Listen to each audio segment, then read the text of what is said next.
Bismillah ar-Rahman ar-Rahim, alhamdulillah, wa salatu wa salam ala nabiyyina Muhammad wa ala alihi wa sahbihi wa sallam. أما بعد أحبتي في الله السلام عليكم ورحمة الله وبركاته حياكم الله أسأل الله كريم رب العرش العظيم أن يتولنا في الدنيا والآخرة. We ask that Allah subhanahu wa ta'ala protects us and preserves us and guides us and blesses us to make it to the holy month of Ramadan. May Allah subhanahu wa ta'ala forgive us of our sins and our many shortcomings and help us to come closer to Him subhanahu wa ta'ala. أحبتي في الله, a very long, full of questions email was sent, and may Allah subhanahu wa ta'ala bless the questioner with these excellent and fantastic, well intended and needed questions for the Revert community. So the question reads as follows: Ahabati fillah, Assalamu alaikum. I have a few questions regarding the marriage process for Revert sisters whose fathers aren't in their lives, though this is mainly geared towards reverts. The questions are also geared towards if sisters want to use an online matchmaking service that is in accordance with the Quran and Sunnah. I would really appreciate your assistance in answering these questions. Jazakumullahu Khayran. How does a sister find a wali? Secondly, should they just go to the nearest masjid and ask? What if there are no masajid who clearly follow the way of Ahlus Sunnah near the sister? If the imam or someone else agrees to be the wali, how much is the wali's involvement and to what extent? What if they don't want to provide their number, email to match services, or unresponsive when contacted if the sister chooses the online matchmaking route? What if the sister doesn't have any male relatives who can accompany her along with the non-mahram wali to marriage meetings? Is it okay to meet with a marriage potential and a female relative of his? Where should these meetings be held? What if the wali says he can only perform the nikah ceremony and won't be present at the meetings, and this is the only one she can find, or all of them say the same? Should the sister carry the meetings at her home with family members, or at the brother's home, or in a neutral place, or all of these viable options? What are the proper boundaries when keeping in contact with the wali? What are the proper boundaries when keeping in contact with the potential if the wali isn't as involved and will only perform the ceremony? When the brother and sister feel as though they would like to get married, how do they conduct the portion of the process where the brother is allowed to see the sister's hair, etc.? Many times it is mentioned that the wali should be present here. However, in the case of the revert, the wali is a non-mahram. So how will that go?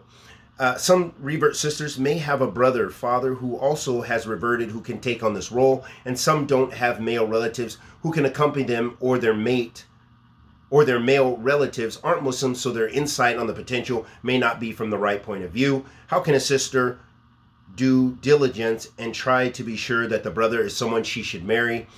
A wali may not look at things, have the same protectiveness as one's own father may have. So this is full of many questions. This is not one question. This is in fact a book, and this is almost a piece of research. And may Allah subhanahu wa ta'ala bless our sister, and may Allah subhanahu wa ta'ala bless us with the sawab to be able to share what we know from our studies and experience and fatawa from the ulama of Ahlus Sunnah wal Jama'ah. So first and foremost, the first question had to deal with, how does one find a wali? How does a sister find a wali? And so in general, under these circumstances where sisters are revert sisters, either they go to their community they function in, because more often in the past, people functioned in communities. So even there were revert communities, or in some places, for example, what we have here in Washington, we have mainly immigrant communities. We have almost no revert communities at all. And with that being the case, a sister who embraces Islam, she is going to need to find a wali, hopefully from her local imam, because that is the nearest to Islamic leadership that we have.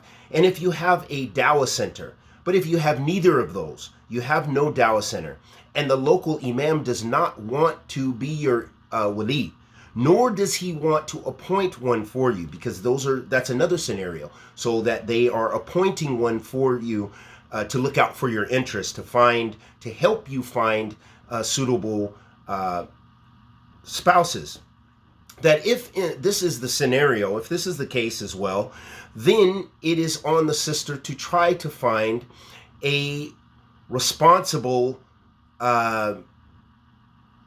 brother who will represent her interest and bi'idhnillah ta'ala hopefully not take advantage for her. We know all the negatives, but the reality is that she still needs a wali. And it is important that if she is unable to, that hopefully she can find someone in the local community. If she doesn't know brothers or what have you, and we're not encouraging fraternizing, but generally a lot of our communities in the past, they did know one another. We knew one another, and sisters could approach certain brothers if there wasn't, but usually the imam took on that responsibility, or he would appoint someone in the community. So if a sister does know someone that she trusts, and a trustworthy, responsible brother or da'i, or someone who can look out for her interests, then this is what she will need to do. So she needs to try to find someone who will represent her, because this is in the case scenario, she has no family members to do someone. So obviously you begin by asking the local imam and people who are in authority, perhaps in the masjid, if the masjid has a board or the masjid has a structure for that. What if there are no masajid who clearly follow the way of Ahlus Sunnah near the sister? If this is the case, the sister will obviously either she will still, because the imam is not going to necessarily import his i'tiqad, his creed upon her, she still may have to, if she's dealing locally, she still may have to have someone from that community be a representative for her that she trusts. The important thing is that she trusts and she does not accept a suitor who is not from Ahlus Sunnah. That is in the case scenario if she does not have someone from Ahlus Sunnah near her, or that she can appoint from afar, because now we have internet communities with social media and with other connections that sometimes sisters can find suitable, responsible, hopefully mature and not abusive individuals who will look out for their interest. If the imam or someone else agrees to be the wali, how much is the wali's involvement and to what extent? In general, we find that the reality is walis are not very involved. There are some communities that are established, they have walis that look out for those interests. If this is not the case, the wali, if someone accepts that responsibility, they should take it as a serious responsibility and not just be someone within the 5-minute period because she found a nice brother that she likes or he likes her. Who's your wali? I don't have one. Okay, I know a brother, he's going to be your wali. 5 minutes later, they're married. Hopefully that is not the scenario, but that often happens.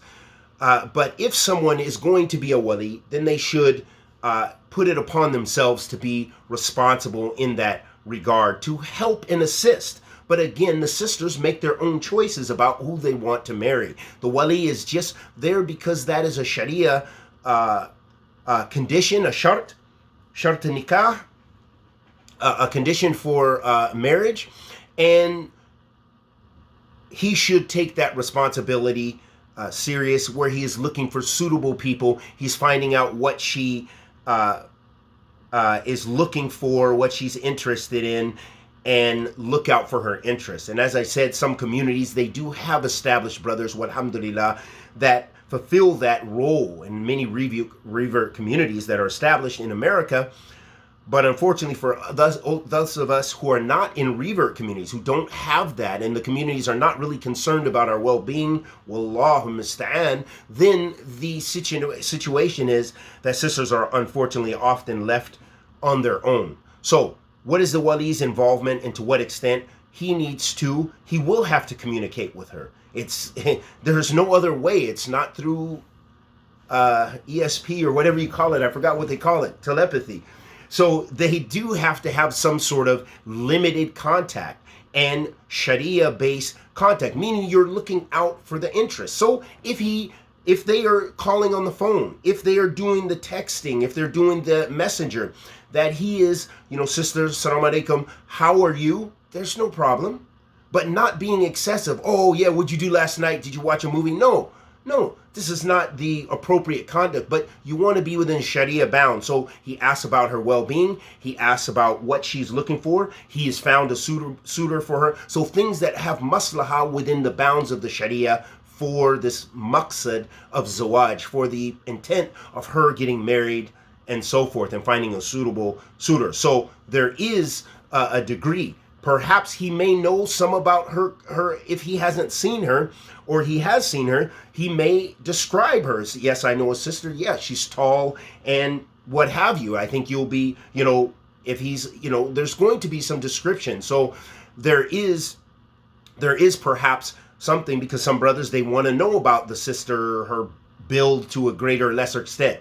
So you don't want to obviously exaggerate, and that doesn't mean the wali comes to your house and checks you out and then gives a description. That's not what we're saying. But generally, a lot of times, it's usually through physical contact. They've seen each other. He knows her from the masjid, and he's looking out for her interest in a public place. They should not be meeting privately in the wali's special place or the wali's special office or something like this. It should not be meetings that are alone.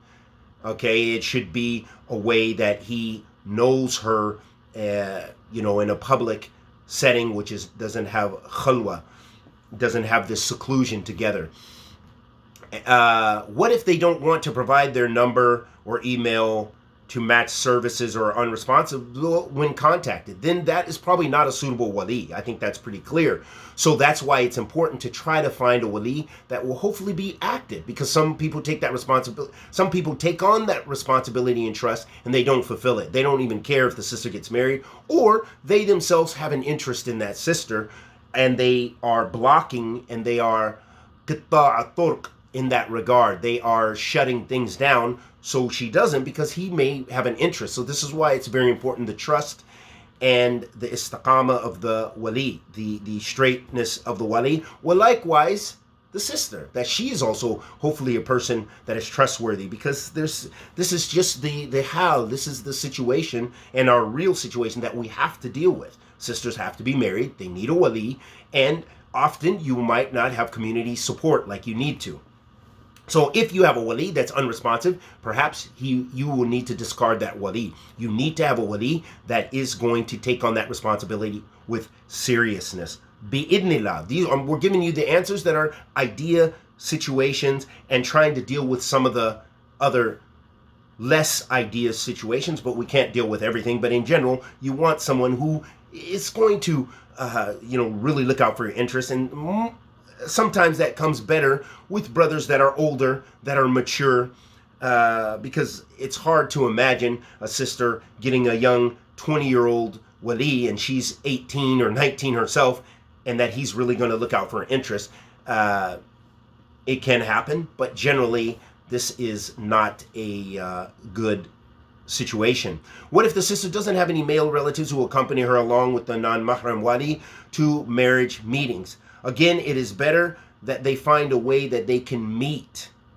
And if that is the scenario, the main thing is that they're not alone. So if the wali has a wife, and the sister can accompany the wali and the wife to the meeting, or something, so where they're not alone, so where they're not traveling alone. And again, these are idea scenarios. We know the reality is of what really happens more often than not. But we're trying to give you, as best as we can, Sharia-based boundaries. So don't be alone with the wali is what we're saying. Don't be alone with the wali, and especially what we're talking about in seclusion. Okay? Is it okay to meet with the marriage potential and a female relative of his? In this regard, again, you should have your wali should be present. The wali should be present. The wali should be present as the guardian, and Allah subhanahu wa ta'ala knows best, because you still don't want to be in those kind of scenarios and immersing yourself in meeting with the potential. But Again, we know the reality of those scenarios, so the wali should be with you. Where should these meetings be held? They can be held wherever, especially if the wali is there. If the wali is there, looking out for the interest, if the wali has a mutual place, it's at his home. Sisters in the West, they live on their own. Maybe it's at the sister's house. But again, it's, there are Sharia bound, so you're not alone. So for example, if it's at the wali's house, or it's at a public place, or it's at the masjid, this is even better. But sometimes it may be at the home. The main thing is a sister should not be alone with with anyone who is her non-mahram. So, for example, some scenarios are a brother will go to a sister's house even, and I know this happens. I've seen it happen in Yemen and other places. And the wali is there, and the wali is a non-mahram. He can't see the sister as well. And what they do, so that way this answers some of the other questions, is the wali, maybe the brother and the sister, because they've met for that intention to see if they want another, if they're interested in, to show this initial interest. And maybe the wali is there to hook this up in essence, and the wali is in another room where he can see to make sure, obviously, that things are being appropriate. He may not be able to see the sister, but he can see see them coming together. So for example, maybe the wali's in the other room and the door is open, and the brother comes in and the sister was already waiting, and the wali maybe he can see the sister and the brother, no problem. But as long as she's not, when she comes to showing what the brother may want to see before marriage, then the wali should be in a situation where he can only see the brother. So I hope that's clear. What are the proper boundaries when keeping in contact with potential if the wali isn't involved and will only perform the ceremony? Again, the wali should be present in those contacts, and those boundaries are that you should not be alone. And as the scholars mentioned, because with the new technology, people are often kind of alone through the social media, through messenger applications and so forth, and this is why it can be a very dangerous thing, and you have to be careful. On the other hand, I do realize the importance, absolute importance, that you do have a chance to know something about the individual, because I believe, and what we've seen through experience in the West, I'm not talking about in Saudi Arabia, I'm not talking about Yemen and those places, but even those issues happen there, but generally they have families and others involved to where they already have a large body of information about one another.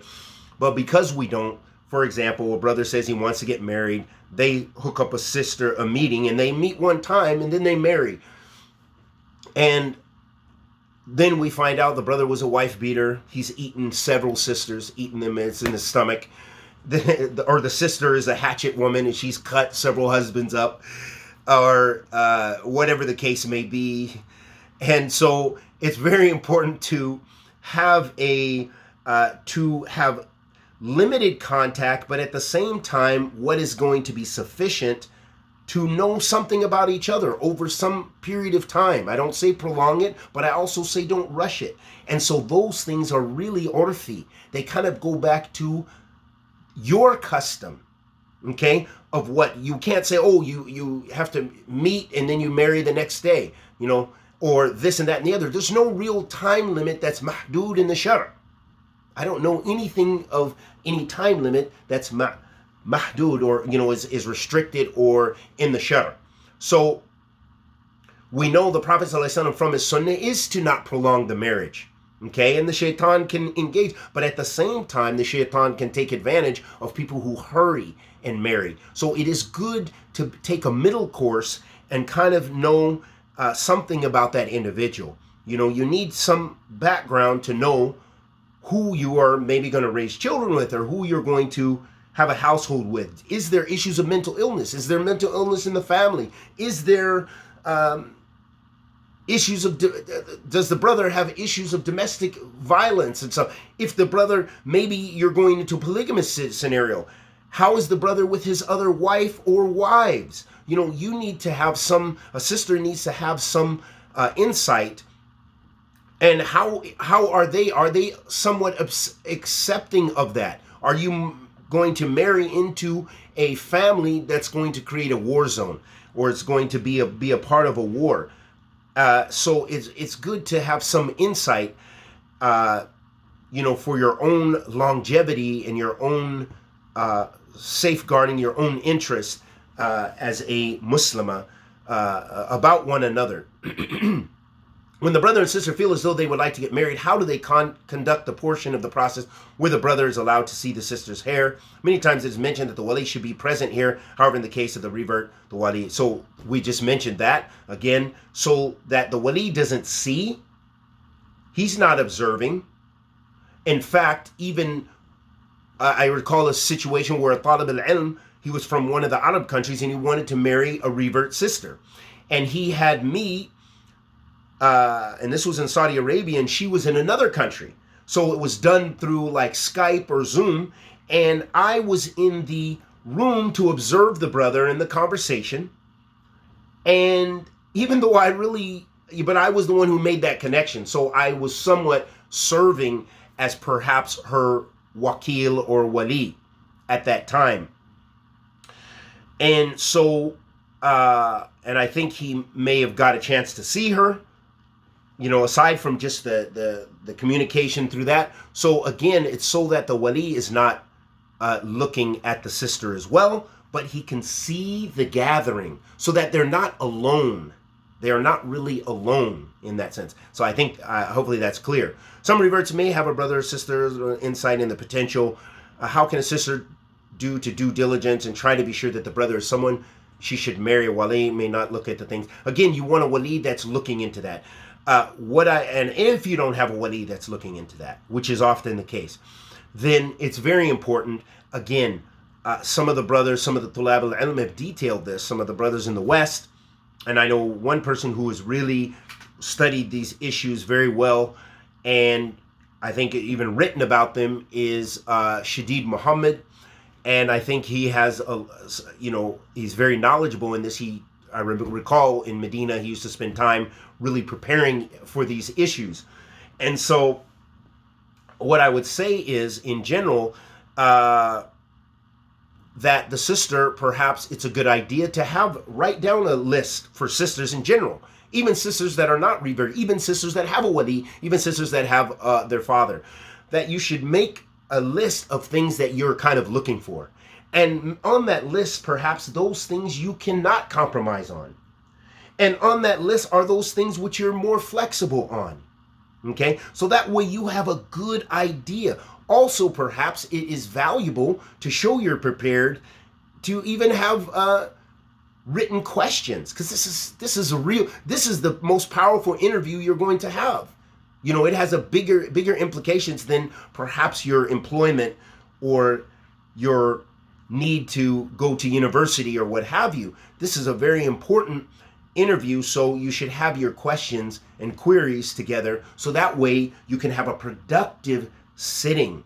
And this will also tell you about that individual if you have very strong questions. And you also have you will also be able to see how the brother's insight, how his answers are. Not just is he giving you the textbook answer, but how prepared he is, how he is off cap. Can he handle it under the pressure? There's a lot of good, valuable information for the one who is wise. And I recall a situation, and this is a real situation. I had a student, and she was a Yemeni student, and mashallah, tabarakallah, from Ahlus Sunnah wal Jama'ah, and she was a Talibat al-Ilm. And I took interest. There's no problem with that. And I used to teach in that environment in Yemen. So I made a comment because I was actually interested, and I didn't really think she would pick up. The next day, she was a quiet student. She came with a questionnaire in Arabic and basically said, read this and then answer these questions. And then, boom, I'm going to go to my father and her family and this and that and the other.